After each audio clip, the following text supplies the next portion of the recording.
Hello everyone, we're back in New Teachings. This will be segment 4, part 4.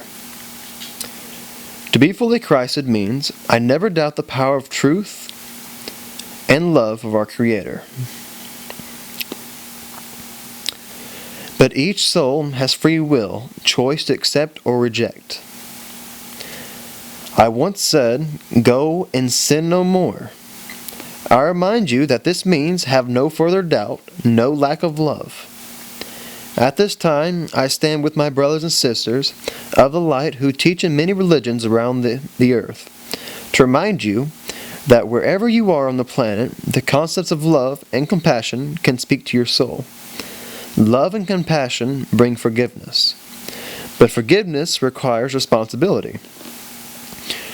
For once you realize that your soul has been forgiven its past transgressions, you must begin immediately to practice the love you truly are at the highest reaches of your capacity.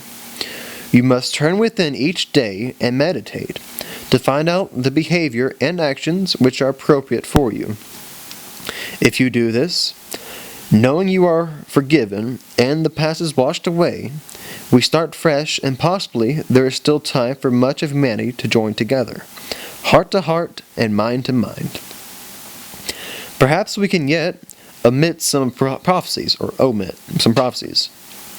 destruction described in the New Testament, book of Revelation, by our dear brother in spirit, John, and by other world religions and metaphysical groups, which have portents of similar things yet to come.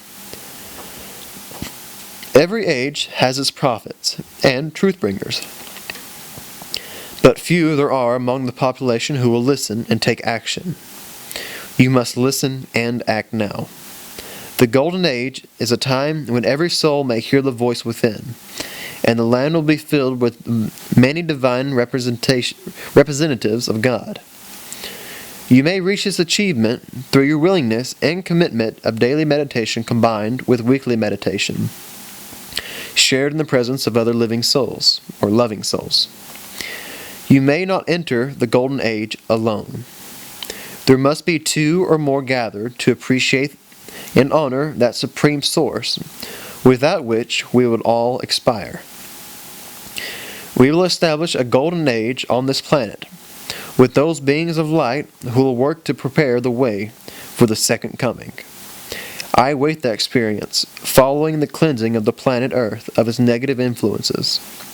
This glorious adventure is not something I do alone, but in cooperation with many good souls, visible and invisible, who wish to advance humanity's growth into greater understanding and service. The God of all now issues a proclamation to its many children here, and each soul may, through a change of heart and willingness, be included in this golden experience, if it will begin to demonstrate the teachings of love and forgiveness. I myself urge you to combine a willing heart and fertile mind, to create on this planet a force field of light, peace, and energy, blazing forth as bright as the sun itself. This glow will encourage many teachers like myself to come forth into our next round of spiritual growth and consciousness known as the Second Coming. I say to you, negative ones who have sought power and murdered others, that even you will be forgiven if you cease and desist from these activities and surrender to the knowledge and practice love now.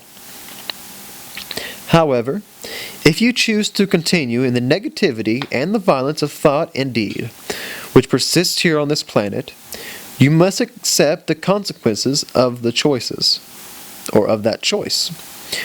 You will not be allowed to continue spiritual life on this planet after the cleansing time. Hereafter, there will be two distinct realms designated for humanity, one for God and one for others, one for those of unaware consciousness. There will no longer be that vast middle ground of maybe, or someday I'll think about it. The sidelines are vanishing now. For those that can't choose, though, you're going to be put with the rest that, already made their choice on the negative side. There can't be in between on this. Can't be cold or hot. It's rather one or the other. It can't be both. The teams are forming, and I promise you this time the light workers will prevail.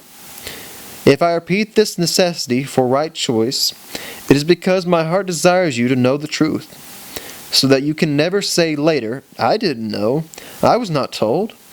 This is why the message will be translated into the major world languages and spread around the girth of this globe. Let every being capable of understanding this proclamation make his or her decision wisely.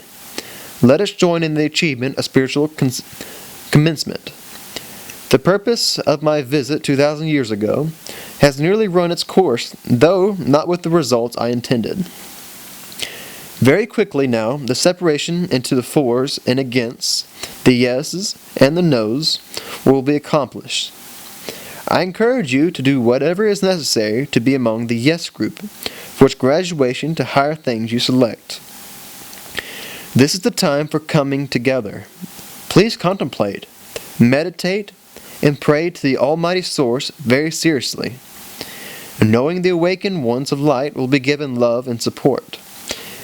In the days ahead of you, you will need to be fortified by a daily connection to your higher self in order to live through the possible events known as the tribulation, and to be admitted into that transformational period, leading to the 1,000 years of peace. In all ways, cleanse yourself, especially at the mental and emotional psychological level, where the distortions of doubt in the human personality would keep you from surrendering to the Creator of all. Since the human family needs to prepare its loving nature for an upgrading into heavenly realms, I beseech you to cleanse your inner unconscious limitations, your fear, anger, your sadness, regret, and guilt. By enrolling with a legitimate healer, you can release the negative habit patterns, which prevent the full expression of God's love to yourself and those around you. This is the time of self-cleansing. All are required to do so. When you are healed and capable of peacefulness, each one, then the planet will be filled with peace and war will end. The most difficult part of this will be the surrender of your ego/personality's desire to maintain its own power and think it knows best what it should do at any given time. I assure you that there is no one on this planet who knows the best action to take every day unless she or he is listening to the voice of God within. You may have a general direction, but you will lack specifics. The only rule is to be willing to cooperate with one another and to listen and await the universal pattern to unfold from our greater realms.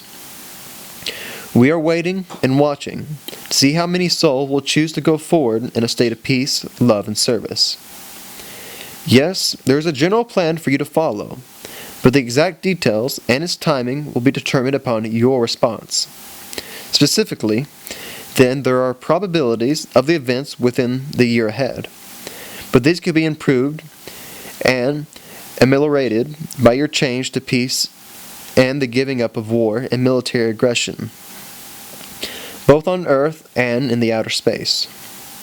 Each of you will be saved to the degree you surrender your little personal will to the greater will of the Creator and the heavenly realms.